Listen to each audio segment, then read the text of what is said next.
Hello दोस्तों, मैं हूं माही और ये आईपीएस सीरीज़ का पार्ट 1 है, जिसमें मैं आपको डिस्कस करूंगी कि आईपीएस बनने के लिए ज़रूरी qualification, age criteria, IPS physical requirements, IPS exam का फॉर्म कब भर सकते हैं, एग्ज़ाम पैटर्न क्या है, इसके बारे में। हेलो दोस्तों, आज हम जानेंगे कि आईपीएस और आईएएस कैसे बने। दोस्तों, आईपीएस और आईएएस में बस एक चीज़ का फ़र्क होता है कि आईपीएस में फ़िज़िकल देना होता है और आईएएस में एग्ज़ाम देने होते हैं। चलिए जानते हैं।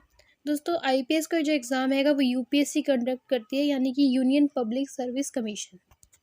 सरकारी नौकरियों में आईपीएस और आईएएस को सबसे ज़्यादा प्रतिष्ठित माना जाता है। और जब भी हम आईएएस और आईपीएस की बात करते हैं तो इसके लिए आपको सिविल सर्विस एग्ज़ाम की तैयारी करनी होती है। इसके अंदर देखिए कई सर्विसेज आती हैं जैसे कि पीएस, आईएएस, आईएफएस, आईआरएस और भी इसी तरीके की करीब 24 सर्विसेज और हैं। और इसके अलावा आईपीएस की जो फुल फॉर्म है इंडियन पुलिस सर्विस, और आईएएस की जो फुल फॉर्म है इंडियन एडमिनिस्ट्रेटिव सर्विस है। चलिए बात करते हैं कि आपकी क्वालिफ़िकेशन कितनी होनी चाहिए। देखिए, आईएएस और आईपीएस बनने के लिए आपकी मिनिमम क्वालिफ़िकेशन जो है कि ग्रेजुएशन पास, किसी भी यूनिवर्सिटी से आप ग्रेजुएशन पास होने चाहिए। और आपके जो डिग्री में आपके 45% जो मार्क्स होते हैं वो रिक्वायर्ड होने चाहिए। आप किसी भी सब्जेक्ट में कर सकते हैं, इंजीनियरिंग, मेडिकल, बीकॉम एटसेट्रा। चलिए बात करते हैं एज क्राइटेरिया की। आपकी देखिए जनरल वालों के लिए जो एज मांगी गई है वो 21 से लेके 32 वर्ष के बीच होनी चाहिए। ओबीसी वालों के लिए जो एज रिक्वायरमेंट हैगी वो 21 से लेके 35 साल के बीच होनी चाहिए। और एससी वालों के लिए जो एज आएगी उसमें 5 साल की छूट है, 21 से लेके 37 वर्ष के बीच उनकी एज होनी चाहिए।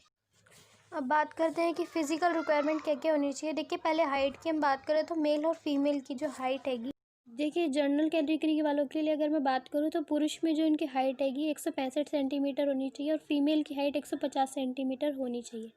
एससी और एसटी के लिए देखिए मेल में 160 सेंटीमीटर एंड फीमेल की 145 सेंटीमीटर होनी चाहिए।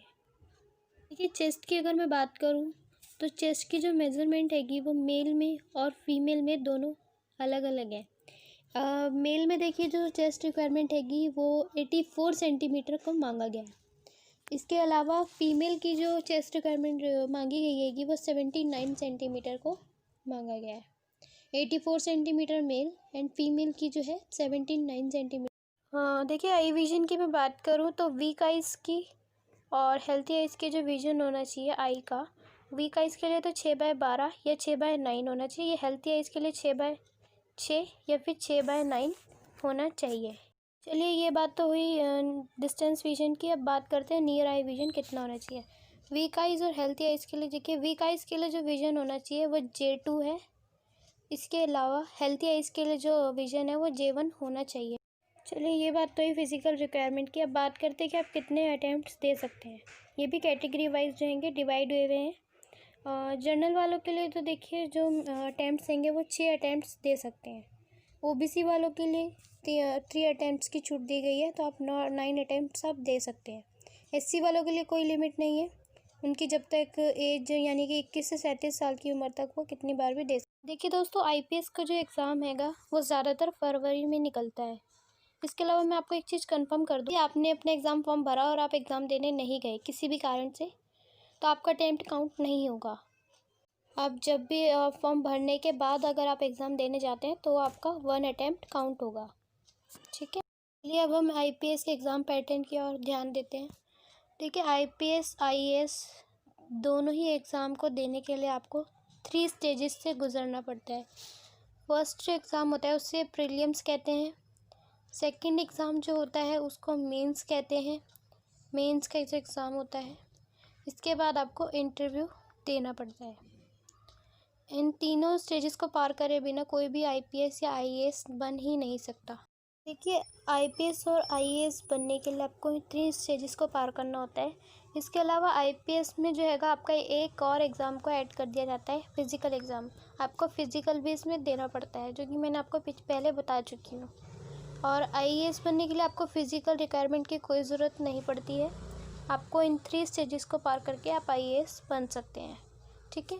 इसके अलावा दोस्तों, मैंने आपको इसमें पूरा एग्ज़ाम पैटर्न नहीं बताया है, क्योंकि एक ही वीडियो में पूरा एग्ज़ाम पैटर्न को बताना पॉसिबल नहीं है। तो आने वाली वीडियो में मैं आपको एग्ज़ाम पैटर्न के बारे में डिटेल में बताऊंगी, क्योंकि एक ही वीडियो में वो पॉसिबल नहीं हो सकता। तो मैं नेक्स्ट वीडियो में आपको बताऊंगी कि एग्ज़ाम पैटर्न प्रॉपर जो है डिटेल में मैं आपको अच्छी तरह से समझा दूंगी। तो मेरी वीडियो का इंतज़ार करिएगा। इसके अलावा वीडियो अच्छा लगा तो लाइक एंड शेयर ज़रूर करिए।